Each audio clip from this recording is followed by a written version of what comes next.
Hello everyone, সবাই তোমরা কেমন আছো? আশা করি খুব ভালো আছো। ভালো তো থাকতেই হবে, সবাই পুজোর রেশ কমপ্লিট হয়েছে বলে কথা। হ্যাঁ, আমিও খুব ভালো আছি। আমি আছি এখনও মা বাড়িতে দুর্গাপুরে, তোমরা সবাই সেটা জানো। তো যাই হোক, আমি অনেক দিন পর একটা মিনি ব্লগ শেয়ার করছি নিজের ভয়েস ওভারে।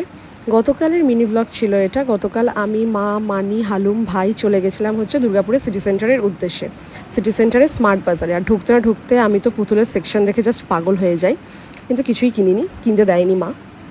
তারপরে ওখান থেকে চলে যেতে লেডিস সেকশনে। অ্যাকচুয়ালি গেছিলাম একটা কুর্তি কিনতে, মানি আমাকে একটা কুর্তি কিনে দিল। তো যাই হোক, ওখানে একটুখানি দাঁড়িয়ে মানির সাথে আড্ডা আর কি মেরলাম। তারপরে এই কানেরগুলো দেখে আমার বেশ ভালো লাগছিলো, বাট এই কানেরগুলোর প্রাইস একটু বেশিই ছিল স্মার্ট বাজারে। বাট এই কানেরগুলো অ্যাকচুয়ালি বাইরে 150 থেকে 200 টাকার মধ্যে দাম, এখানে 400 টাকার ওপর। তারপরে মানি এখানে কটা মুদিখানার জিনিস কিনে নিল। তারপরে ওখান থেকে বেরিয়ে চলে আসার আগে আমি দেখতে পেয়েছি অক্টোপাসটা, ব্যাস আমি ভিডিও করতে দাঁড়িয়ে গেছি। তারপরে ওখান থেকে বেরিয়ে এসে আমি, মা, মানি একটু ধোসা খেয়ে নিলাম, ভাই ওদিকে রোল খেয়ে নিল, আর ও খেয়ে নিল একটা কুলার পিৎজা। ও এটা খেতে খেতে চলে আসলো বাড়ির উদ্দেশ্যে শান্তভাবে, নির্বিকারভাবে।